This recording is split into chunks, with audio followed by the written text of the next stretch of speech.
Y antes de leerla, repite conmigo, no, pero no la repitas así, repite conmigo, no sacaré excusas. Ese es el tema que quiero tratarte en esta mañana. No sacaré excusas. Y quiero que vayas conmigo rápidamente a Lucas, el Evangelio de Lucas, capítulo 7, desde el versículo 36. Lucas 7:36. Dice la palabra de Dios. Uno de los fariseos rogó a Jesús que comiese con él.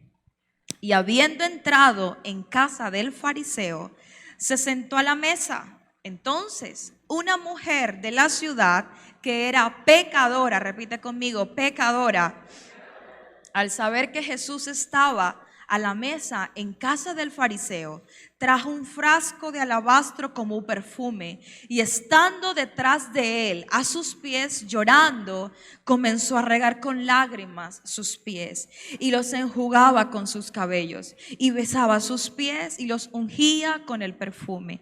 Cuando vio esto el fariseo que le había convidado, dijo para sí: si fuera profeta, conocería quién y qué clase de mujer es la que le toca, que es pecadora. Entonces respondiendo Jesús le dijo: Simón, una cosa tengo que decirte. Repite conmigo: una cosa tengo que decirte. Y él le dijo: di, maestro. Un acreedor tenía 2 deudores. El uno le debía 500 denarios y el otro 50. Y no teniendo ellos con qué pagar, perdonó a ambos. Di pues, ¿cuál de ellos le amará más? Respondiendo Simón dijo: pienso que aquel a quien perdonó más. Y él le dijo: rectamente has juzgado. Y vuelto a la mujer, dijo a Simón: ¿ves a esta mujer? Entré a tu casa y no me diste agua para mis pies, mas esta ha regado mis pies con lágrimas y los ha enjugado con sus cabellos. No me diste beso, mas esta desde que entré no ha cesado de besar mis pies. No ungiste mi cabeza con aceite, mas esta ha ungido con perfume mis pies. Por lo cual te digo que sus pecados le son perdonados porque amó mucho.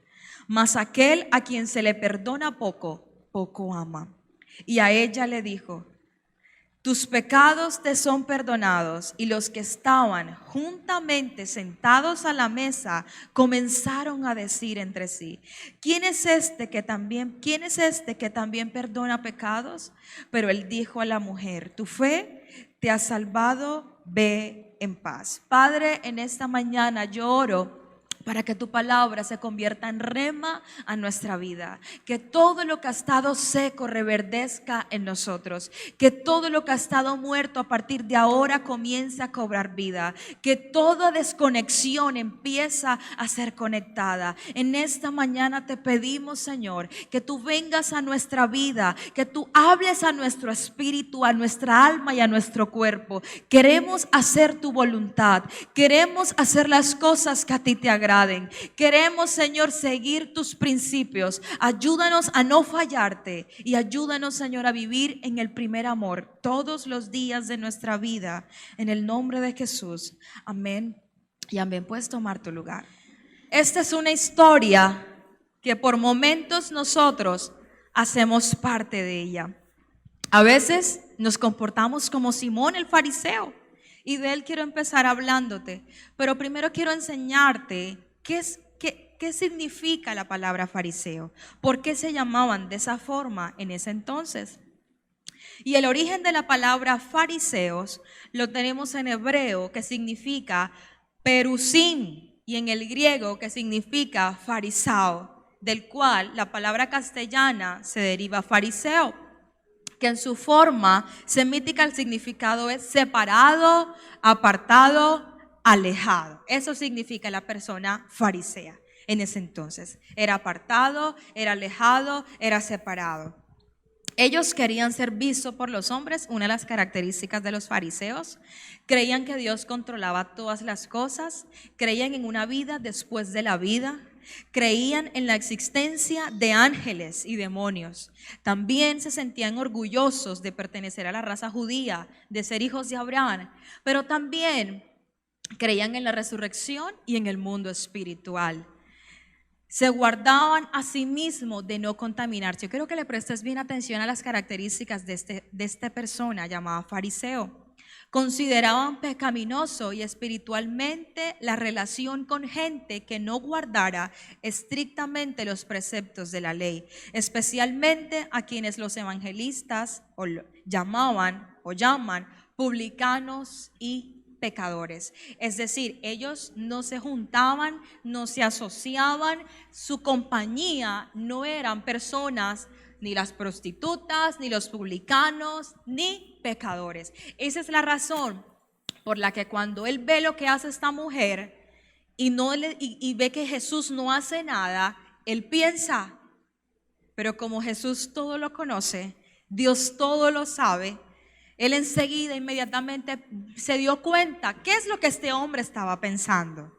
Pero si te das cuenta, este hombre era una persona que conocía de Jesús. Porque si él no hubiese conocido quién era Jesús, ¿para qué lo invita a su casa? ¿Tú invitarías a alguien que no conoces a tu casa? No lo haces, porque miedo que te vayan a robar, porque miedo que te vayan a hacer algo, que te vayan a echar algo, que vayan a saquear toda tu casa. Pero este hombre sabía quién era Jesús. Pero lo que quiero enseñarte y desglosarte ese capítulo o esos versículos es más adelante. Ellos se podrían confundir con ser seguidores de Jesús por sus creencias, por sus prácticas y sobre todo por lo estricto que eran con sus leyes. Pero siguiendo con la historia, vemos una mujer pecadora que entra a la casa del fariseo. No tiene nombre, no se conoce el nombre, no se sabe quién es, no se dice más nada de esa mujer, solamente la caracteriza por ser una mujer pecadora. Y dice la Biblia en el versículo 37, entonces una mujer de la ciudad que era pecadora, al saber que Jesús estaba a la mesa en casa del fariseo, trajo un frasco de alabastro con perfume y estando detrás de él a sus pies, llorando comenzó a regar con lágrimas sus pies y los enjugaba con sus cabellos y besaba sus pies y los ungía con el perfume. A lo mejor esta mujer llamada pecadora escuchó los rumores de Jesús. Escuchó hablar de Jesús. Yo me imagino que la gente cuando Jesús visitaba un lugar, algunos hablaban cosas buenas, pero también otros hablaban cosas malas. Muchos podían hablar, llegó Jesús, llegó el maestro, pero otros podían hablar, llegó el brujo, llegó el farsante, llegó el falso, llegó el mentiroso. Y esta mujer, yo me imagino que había escuchado lo que él había hecho. Yo pienso que ella habría escuchado tantos milagros de Jesús y entendía que él era el único que podía perdonar sus pecados y hacerla una nueva persona. Yo me imagino que quizás había escuchado del milagro de la resurrección del hijo de la viuda de Naín. También me imagino que habrá escuchado el milagro de un leproso, de un paralítico. Yo me imagino que todos esos rumores se hablaban o se murmuraban en esa ciudad, la cual la lleva a ella a tomar la decisión de ir a los pies del maestro, de acercarse a Jesús. A ella no le importó lo que la gente pudiera decir de ella. A ella no le importó lo que la gente con la que se iba a poder encontrar en la casa de ese fariseo. A ella no le importó el qué dirá la gente. Ella lo único que quería era encontrarse con el maestro. Ella lo único que quería era encontrarse con aquel que podía cambiar su vida. Y mira lo que significa alabastro. De pronto tú me dices, pastora, pero bueno, ¿y eso es un perfume de alabastro? ¿Eso qué quiere decir? Alabastro significa piedra blanda y fina. Repite conmigo, piedra blanda y fina. Como una especie de mármol traslúcido y servía para hacer frascos sin asas destinadas a guardar perfumes, aunque después se fabricaran de otros materiales. Pero en ese entonces, en el momento de la historia de esta pecadora, ella toma un frasco de alabastro, un perfume, y comienza y sale corriendo desesperadamente, porque de pronto si llegaba tarde o se demoraba un poco más, muy probablemente Jesús ya no iba a estar en esa casa. Ella sí que desesperada comenzó a correr, buscar la casa del fariseo, mirar dónde se había metido Jesús. Pero algo que me impacta de esta mujer es que tuvo 1000 excusas para no ir. Pudo decir, me van a decir que soy pecadora, me van a tirar la puerta en la cara, me van a cerrar, me van a poner candado a la reja, no me van a dejar entrar. Ella pudo decir, cuando vaya pasando me van a comenzar a murmurar. Ella tuvo 1000 excusas para no acercarse a Jesús, pero solo le bastó la gana y la pasión por conocerlo a Él. Y eso es lo que yo quiero enseñarte en esta mañana. Que no te canses de buscar a Jesús. Que no te canses de buscar los pies del Maestro. Que no importa por mucho título profesional que hoy tengas, no hay lugar más alto ni más grande que estar en los pies de Cristo, que buscar el rostro del Señor. Y eso hizo esta mujer. Ella no le importó el qué dirán.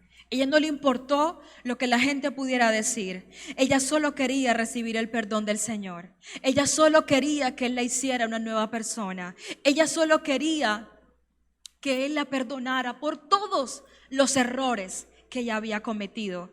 Ella había llegado en un punto de arrepentimiento genuino en su vida. Alguien que tiene un arrepentimiento genuino en su vida es una persona que reconoce que la única manera para ser limpio es estar postrado delante de Él. La única manera para que Dios cambie tu vida y la haga una nueva historia no es que tanto le cuentes al vecino tus problemas, no es que tanto hables con otro tus problemas, es que entiendas que el único que lo puede hacer se llama Jesucristo. El único que puede transformar es Jesucristo. Y esta mujer lo entendía. Ella de pronto ya había escuchado de Él. Quizás había escuchado que Jesús perdonaba los pecados. De pronto ya se había rumorado lo que está escrito en Mateo, capítulo 11, versículo 28, y dice: venid a mí, todos los que estéis trabajados y cargados, y yo os haré descansar. Llevad mi yugo sobre vosotros y aprended de mí, que soy manso y humilde de corazón, y hallaréis descanso para vuestras almas, porque mi yugo es fácil y ligera mi carga. Pero ¿sabes algo que me impacta de esta historia? Es que esta mujer hizo lo que nosotros con tanto tiempo de conocerlo a Él dejamos de hacer. Al primer problema salimos corriendo. La primera complicación en la familia, huimos. La primera tormenta por la que pasamos, le echamos la culpa a Dios. El primer diagnóstico médico que de pronto nos entregan, maldecimos a Dios. Nos apartamos de Dios. No reconocemos a Dios. Ese es en el primer problema le echamos la culpa a Dios. O en otros casos, que suele pasar mucho en un tiempo como este, es que ya nos da pena reconocer delante de Él en qué hemos fallado. Y lo que quiero enseñarte en esta mañana es que vuelvas a descargarte en Jesús. Que lo veas como Él quiere que tú lo veas, como tu papá, como tu proveedor, como el que te guía, como tu libertador, como tu confidente, como el que te puede ayudar a pasar al otro lado, como el que puede escribir una nueva historia en tu vida, aún con los errores que hayas cometido. Dios está disponible para hacer algo nuevo y diferente en tu vida. A veces no es que Dios no quiera, es que yo no quiero. Y de pronto no es que yo lo diga, no es que yo no quiero nada más con Dios, pero a veces mis palabras, mis quejas, mi comportamiento me separa, me aleja de que Dios pueda hacer algo en mi vida. Dios no es un Dios atrevido. Esa es la razón por la que te tropiezas una y otra y otra y otra y otra vez y no te pasa nada, porque es que Dios no te va a decir o no te va a exigir: venga conmigo, venga mijito, yo lo agarro. Dios no va a estar con una pringamosa dándote pencazos a cada rato, no. Dios espera que tú entiendas, que tú comprendas que tú lo necesitas a Él. Eso espera Dios de nosotros. Dios nunca te va a decir o te va a exigir lo que tú debes hacer. Dios te lo enseña. Tu manera de comportarte con Él es obedecer lo que Él te está enseñando. Y esto es lo que habla esa historia. A veces el tiempo nos hace afanarnos y olvidarnos de quien nos rescató. A veces conocer tanto de la Biblia, estudiar tanta teología, meternos tanto en YouTube y comenzar a buscar prédica tras prédica tras prédica, nos creemos suficientemente sabios como para no pedirle un consejo a Dios y tomar nuestras propias decisiones. El desconectarnos con Dios nos mantiene lejos de la promesa. El desconectarnos con Dios nos mantiene en un hueco y el hueco no nos va a permitir ver la luz. Y eso no es lo que Dios quiere. Es que a veces nuestra terquedad nos hace meternos en ese hueco. Pero repite conmigo, yo determino no sacar excusas. Y en otros casos hemos sido como Simón el fariseo. Hoy muchos que le conocen hace tantos años prefieren mostrar a la gente lo que no pueden demostrar en la presencia de Dios. Hay muchos porque dicen que no, ¿y hace cuánto eres evangélico? No, es que yo tengo 105 años de ser evangélico. Es que yo tengo tantos años de conocer la Biblia. Eso es lo que ella está predicando. Yo se lo sé y lo repito, es más, lo parafraseo, ella lo lee, yo lo digo así porque yo me lo sé. ¿De qué te sirve saber mucha Biblia si no la puedes aplicar? ¿De qué te sirve mostrarle a la gente que sabes mucho, pero no le puedes demostrar a Dios cuánto realmente le amas? ¿De qué te sirve escribir frases espectaculares en Facebook o en las redes y no cumplirlas en tu casa? Muchos hablan de tener un matrimonio feliz, muchos hablan de cómo ser prosperados, muchos hablan de cómo criar a los hijos, pero los malcrían en la casa. Pero entonces escuchan los carderos y los vasos de electroplata en la casa, en vez de que se escuche palabra de Dios. Debemos ser la generación no solamente oidora, sino hacedora de la palabra. Debemos ser de aquellos que todavía se pueden levantar a pelear por el reino de los cielos. Debemos ser esta generación, la que se pone los pantalones bien puestos a pelear por lo que es de Dios. Debemos cansarnos de las excusas. Mucha gente me decía, pastora, ¿y usted por qué va a la iglesia? Y usted no sabe lo que tiene, y usted no sé qué, y usted aquello. Y puede que tenga razón, pero yo hice un voto a Dios y por encima de cualquier cosa está mi voto para con Dios. Yo le dije, Señor, no me importa lo que yo tenga, no me importa cómo yo venga. Ahí están ellas que no me dejan mentir. A veces vomitaba, ya no vomito, gloria a Dios, Señor, gracias por esa promesa. Vomitaba en el baño, maquillándome rápido, y lo peor es que cuando yo vomito no es que no se note, se nota a leguas porque se me ponen unas cosas raras en la cara que me transformo. Y yo le dije, Señor, no me importa lo que me pase. Hasta el último día de mi vida yo me determiné a servirte, no por lo que Él me ha dado, por lo que Él ya hizo por mí. No por lo que Él me pueda dar, es porque entiendo que ese sacrificio es lo que hoy me tiene con vida en este lugar. Es porque entiendo que ese sacrificio es lo que me deja respirar, es lo que no me deja ser esclava a alguien. Porque ese sacrificio fue el que Jesús hizo para que hoy no viviéramos bajo una esclavitud de un hombre. Por eso debemos aprender a no sacarles excusas a Dios. No debemos sacarles excusas a Dios. No importa lo que esté pasando, no importa lo que estemos atravesando, no importa la aflicción por muy grande que se muestre. Yo estoy aquí para decirte, no te desanimes, no te des por vencido, no dejes de hacer las cosas que a Dios le agradan. Muchos quieren vivir de apariencia por lo que otros puedan pensar, que vivir tranquilos sabiendo lo que Dios piensa de nosotros. Debemos aprender a cuando coloquemos nuestra cabeza en la almohada, estar tranquilos de que por lo menos en ese día pudimos honrar a Dios. que por lo menos en ese día hicimos las cosas correctas ante los ojos de Dios. Debemos volver a sentir ese temor al pecado, ese temor a hacer las cosas incorrectas. Debemos volver a sentir esa convicción de pecado. Ya hoy uno peca y le da lo mismo. Ya hoy uno hace las cosas y le da lo mismo. Debemos volver a esa convicción de que si dijo una mala palabra a Dios no le agrada, y sentirme mal porque a Dios no le agrada.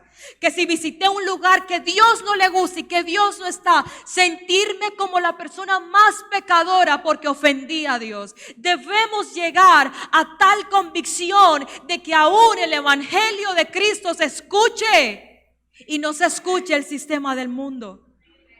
¿Sabes por qué el mundo ha cogido tanta fuerza? ¿Sabes por qué? Porque tú y yo no nos hemos levantado como debemos pararnos. El pantalón se nos cae. El pantalón se nos cae. No tenemos el cinturón que nos abrocha bien. Por eso es que ha cogido tanta fuerza. Porque el cristiano, no el chichipato, el cristiano de verdad no se ha levantado a pelear por Dios. No se ha levantado a guerrear y a poner la cara por lo que es de Él. El reino de los cielos es tuyo, es mío. Esa es la herencia que nosotros tenemos como hijos de Dios, coherederos de Cristo. Hay una vida eterna que nos está esperando. Pero mientras estamos en esta tierra, ¿qué hacemos por Dios? ¿Qué estás dispuesto a hacer por Dios? Por lo menos el fariseo no hizo nada, aunque le conocía. Porque él ahí muestra y habla como si conociera a Jesús hace rato. Por eso es que se atreve a juzgar a Jesús en sus pensamientos. Y Jesús le reclama porque él esperaba que él lo hiciera. Por eso Jesús le dice y hace la parábola de los acreedores, de los deudores, perdón. Y comienza a explicarle con esa parábola de lo que él está haciendo o dejó de hacer. Y por eso es que él dice: desde que entré a tu casa no me has dado para lavar los pies, pero esta no ha hecho otra cosa que con sus lágrimas regarlo. Desde que entré a este lugar, a tu casa, ni siquiera me has regado aceite en mi cabeza, no has ungido mi cabeza. Pero esta trajo un perfume de alabastro y lo ha regado todo en mis pies. Con sus cabellos lo ha secado. ¿Y qué has hecho tú? Ahora mi pregunta para ti en esta mañana: ¿qué haces tú por Dios? ¿Qué estás dispuesto a hacer por Dios nuevamente? ¿Qué cosas dejaste de hacer por Dios que debes retomar a hacerlas? A veces nosotros criticamos lo que no nos atrevemos a hacer. Este hombre criticaba a la mujer ni siquiera por lo que ella era, es por lo que ella hizo que él no se atrevió a hacer primero. Él la criticó y renegó de ella y comenzó a juzgarla porque él no se atrevió a hacer lo que ella hacía con Jesús. Muchas veces nosotros criticamos a alguien más, inclusive a los que se levantan aquí en el altar, porque nosotros no tenemos la valentía para hacer lo que ellos hacen por Dios. Eso es la razón por la que criticamos. Uno no critica porque, ay, sí, me cae bien. No, tú criticas porque tú no puedes hacer lo que otra persona hace. Pero cuando tú te dispones a hacer las cosas por Dios, la crítica se va de tu vida y lo único que viene es palabra de ánimo, de levantar, de no señalar, de no juzgar, sino que al que está caído, dale la mano y levántalo. Esa es la labor de un cristiano y eso se ha perdido. Porque nos preocupamos más por cómo nos vemos vestidos, y me incluyo. Nos preocupamos más por lo que va a decir la gente de mí. En la universidad, qué pena que se enteren que soy cristiana. Qué vergüenza ir con la falda larga porque piensan que soy cristiana. Qué vergüenza que yo diga que yo el viernes sirvo en la iglesia. Qué pena, qué oso que van a decir de mí. Ya eso se ha perdido. El cristiano no se demuestra por lo que habla, sino por lo que es. Tú no demuestras que eres hijo de Dios por lo que dices, porque a veces hasta callado te has quedado y te han dicho: oye, pero tú eres como diferente, ¿verdad? Tú no pareces de aquí, ¿será así? No, es que yo sí soy de aquí, deja que yo hable y hablo golpeado. Pero lo que ellos ven, lo que para el mundo llama locura, lo que tú portas es gracia y favor de Dios. Y eso es lo que la gente ve de ti y lo que debe ver de ti. Y a veces eso se va y no te das cuenta. porque nos preocupamos más por el que dirá la gente que lo que va a decir Dios de mí. Repite conmigo, debo aprender a no sacar excusas. A veces nos creemos con la autoridad de juzgar a Jesús. Nos creemos que sabemos más que Él. Este fariseo juzgó a Jesús. Él dijo, bueno, y este ni que es profeta. ¿Cómo es que no se da cuenta que esta tipa es pecadora? ¿Cómo es que no se da cuenta? Y a veces, supuestamente nuestra madurez espiritual nos hace creer que nosotros podemos juzgar a Jesús. Nos creemos que que sabemos más que Él. A veces dejamos de orar por alguna decisión importante en nuestra vida porque nos creemos lo suficientemente sabios para saber tomar la decisión que nosotros creemos que nos conviene. Y se nos olvida ponerlo en manos de Dios. Él debía darle una bienvenida de reverencia. Él debía darle una bienvenida que le correspondiera, porque es que no entró el vecino. Analiza la historia. No entró el vecino, no entró el cachaco de la tienda. Entró Jesús a su casa, el mismo Jesús, y no le importó. Le dio lo mismo. Así Jesús vino, pasa, ven, yo te doy una sillita. ¿Qué haces tú para que cuando llames a Jesús, Jesús se quede? ¿Qué ha pasado con la presencia que un día le dijiste, Señor, visita mi casa, mora en mi casa, visita mi trabajo, mora aquí en mi aula de clase, mora en ese lugar? ¿Tú estás haciendo algo para que esa presencia se mantenga? ¿Tú estás haciendo algo para que eso que un día le pediste a Dios se sostuviera? Porque es que le pedimos a Dios que more en la casa, pero entonces peleamos con el marido. Le pedimos a Dios que more en la casa y nos acostamos bravo con la esposa o con el esposo. Y la Biblia dice, no se ponga el sol sobre vuestro enojo. Pedimos que la presencia de Dios more en la casa y lo único que sale en nuestra boca es vulgaridades, es malas palabras. Pedimos que la presencia de Dios more en nuestra casa y solamente ponemos la champetica que dice sangundeo, mételo, sácalo, revolealo. Entonces, pedimos que la presencia de Dios visite nuestra casa, pero con nuestras propias manos la destruimos. ¿Qué estás haciendo para que se quede la presencia de Dios? ¿Y qué estás dispuesto a hacer una vez más? ¿Cómo te comportas cuando Jesús mora? Hay muchos de nosotros que en momentos debemos dar un paso al frente y reconocer que debemos estar postrados delante de la presencia de Dios. Y aquí quiero hacer un paréntesis, lo hice en el primero y espero que esa persona me permita hacerlo en este segundo y en el tercero porque no se puede ir. Hijo, ven acá. Cuando yo estaba escribiendo y le pedí al Señor porque me mostrara qué quería que yo compartiera, porque todas esas 2 semanas las prédicas del pastor a mí me han confrontado, pero así como si me tiraran unas cachetadas literalmente. Y es que realmente a veces nos preocupamos por enseñar lo que ustedes quieren oír y no lo que Dios quiere que nosotros hablemos. Y algo que mientras hacía esa palabra, el Señor me recordaba a Isaac. Y yo, bueno, ¿y por qué me acuerdo de Isaac? ¿Será que le tengo que pagar algo? No, nada. Él me tiene que pagar a mí por guardar a Joa. Y cuando cuando estaba orando, que recordaba a Isaac, yo llegué a un momento, y se lo dije en el primer servicio, llegué a pensar y dije, pero si él es el esposo de Joa, ella es una de las pastoras del ministerio, él debe estar espiritualmente súper bien. Yo no entiendo el por qué pasa todo el tiempo adelante y se quebranta.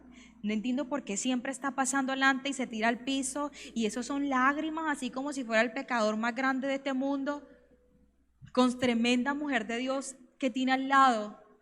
Y el Señor me decía, no es quien tenga al lado, es que él ha entendido que es mejor estar a los pies del maestro. Y cuando yo lo veo a él me confronta, porque a veces nosotros, por los títulos, por la posición, ¿qué va a decir mi líder si me ve con el chaleco aquí tirada en el piso y yo tengo que sostener a la gente? ¿Qué va a decir el pastor que me pone a mí en el altar a compartir la ofrenda, los anuncios? ¿Qué va a decir el pastor si me ve a mí tocando el piano? Y a veces nos preocupamos más por qué va a decir el hombre que por qué dice Dios de mí. Y Él me confrontó y me sigue confrontando y me confrontará siempre.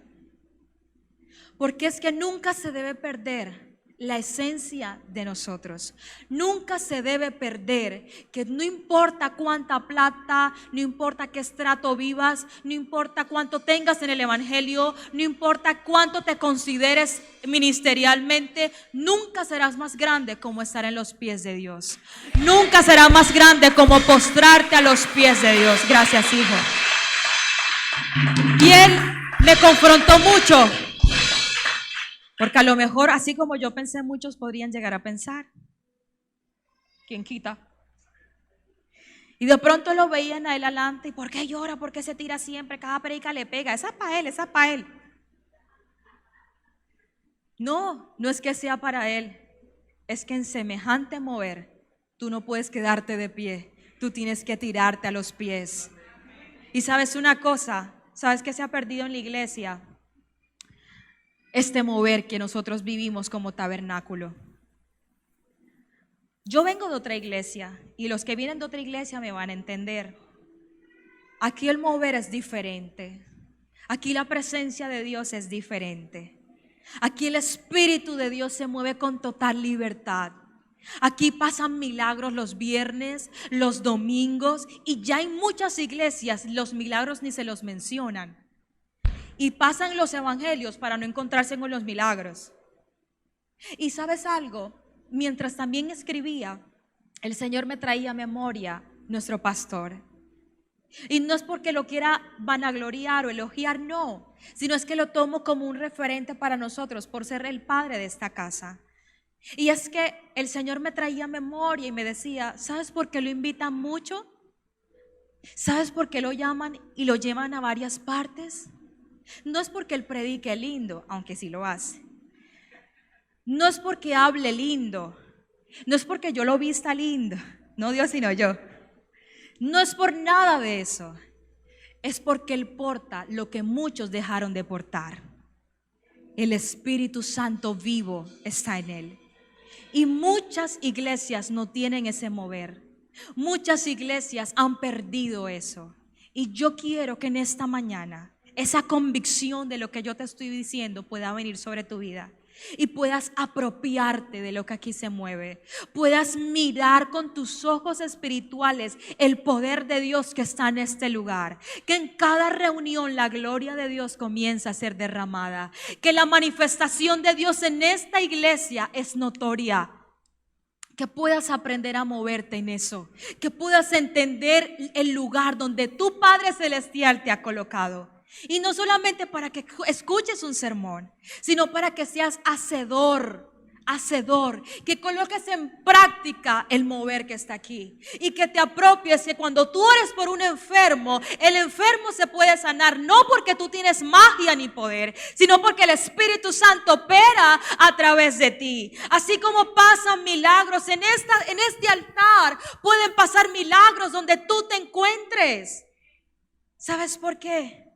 Porque es el mismo Espíritu el que nos rodea y nos acompaña todo el tiempo. No se puede perder ese tiempo. No se puede dejar de sentir temor.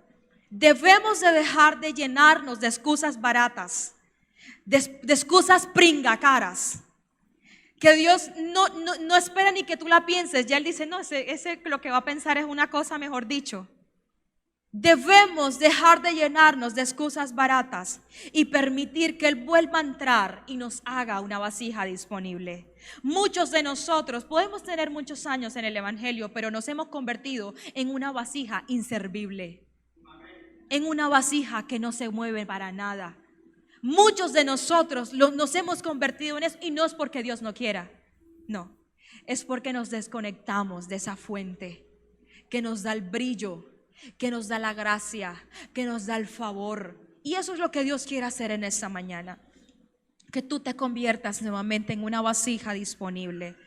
Hay muchos experimentando un mover fresco, viviendo en una realidad mayor, diciendo que viven en cosas de la soberanía, viendo la manifestación del poder, y nos parece normal.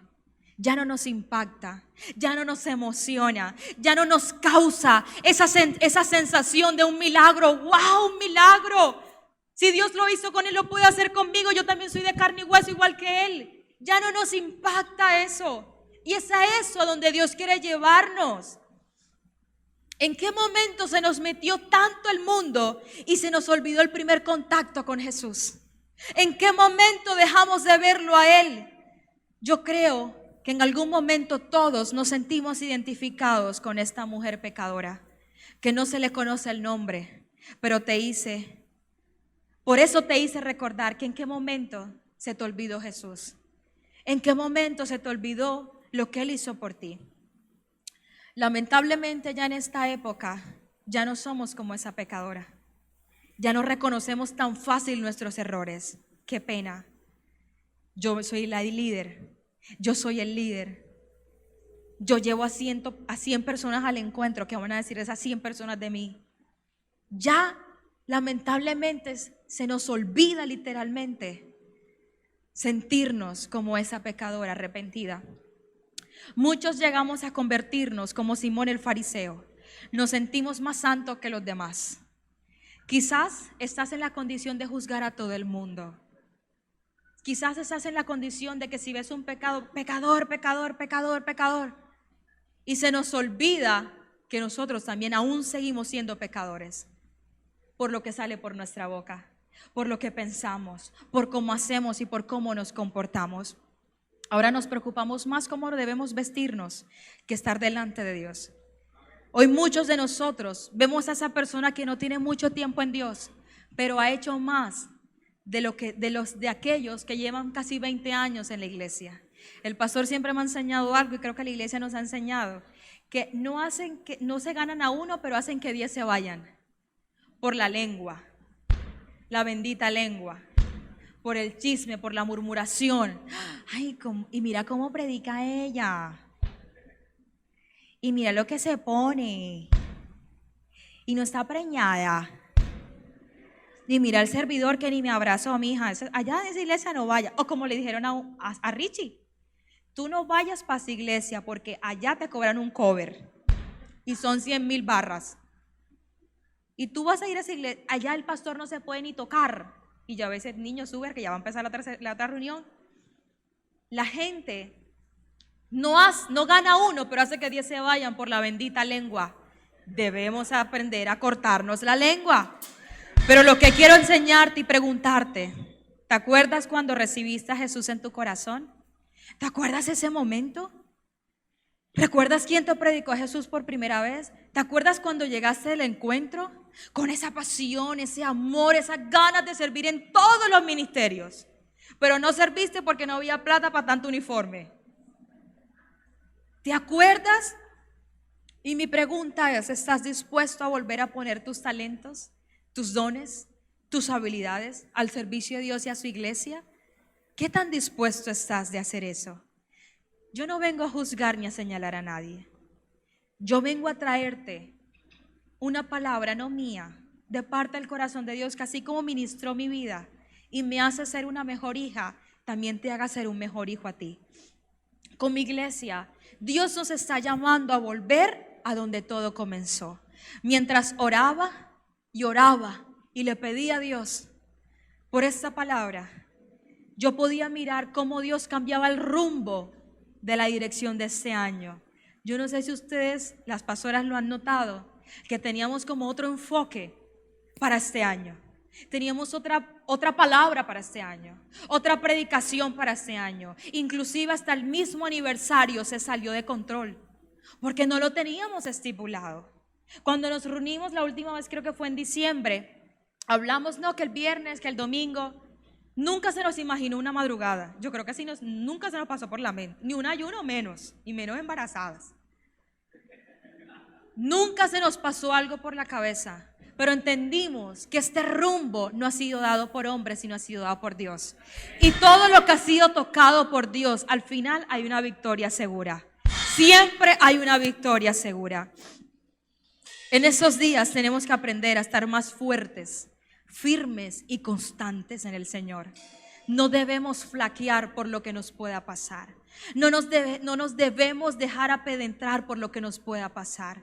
No podemos permitir que la congoja, que la tristeza, que la frustración, que la desesperación venga sobre nuestra vida y eso nos haga o lo tomemos de excusa para separarnos de Dios.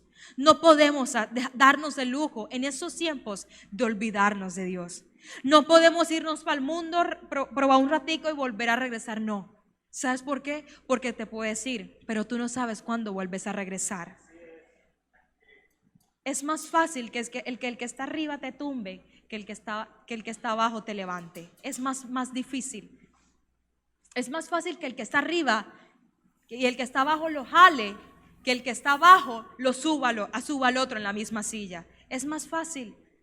No te des el lujo de probar para ver qué pasa. Ya probaste mucho o no te acuerdas. Ya probaste demasiado o no te acuerdas de dónde Dios te sacó. Por lo menos la pastora, ya que Dios y el pastor la sacó, ¿de dónde fue? De Guardia Estéreo, es la ubican, algo así. Recuerda de Dios, de dónde Dios te sacó. Tenemos que ser personas firmes, constantes y llenas de la palabra de Dios dentro del colegio, dentro del trabajo, dentro de la empresa, dentro de la universidad, dentro de donde Dios te coloque, que tú puedas ser ese candelabro encendido por la llama del Espíritu Santo. Que no permitas que nada lo apague, que no permitas que nada robe lo que Dios ha colocado en tu vida.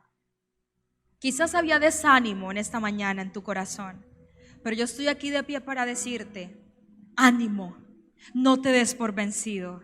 Dios no se olvida de lo que tú haces por Él. Dios no se hace el sordo del esfuerzo que tú tomas en venir a este lugar.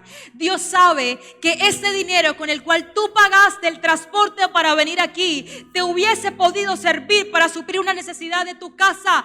Dios lo sabe. Por eso Dios no es injusto. Dios no se olvida de sus hijos. Dios no se olvida de lo que tú haces por Él y por su reino, por su iglesia, por su pueblo. Así que levántate a pelear en esta generación. Levántate a guerrear, a pelear por lo que es de Dios. Debemos dejar las excusas, que se acabe el impedimento, que se acabe la tranca que Dios no pone, que tú pones para no servirle. Debemos dejar de hacer esas cosas y empezar a hacer lo que es correcto ante los ojos de Dios. Pastora, pero es que usted predica de volver y volver y volver. Y ajá, ¿y la bendición qué? ¿Para cuándo? ¿Y cuándo es que yo voy a recibir?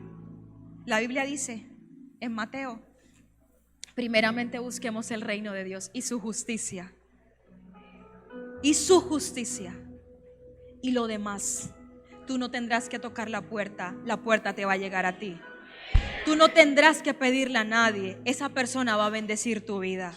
Tú no tendrás que buscar un préstamo para comprar y para hacer esto. La prosperidad va a visitar tu casa. ¿Sabes por qué? Porque entre más conectados con Dios estamos, más cerca de la bendición estamos.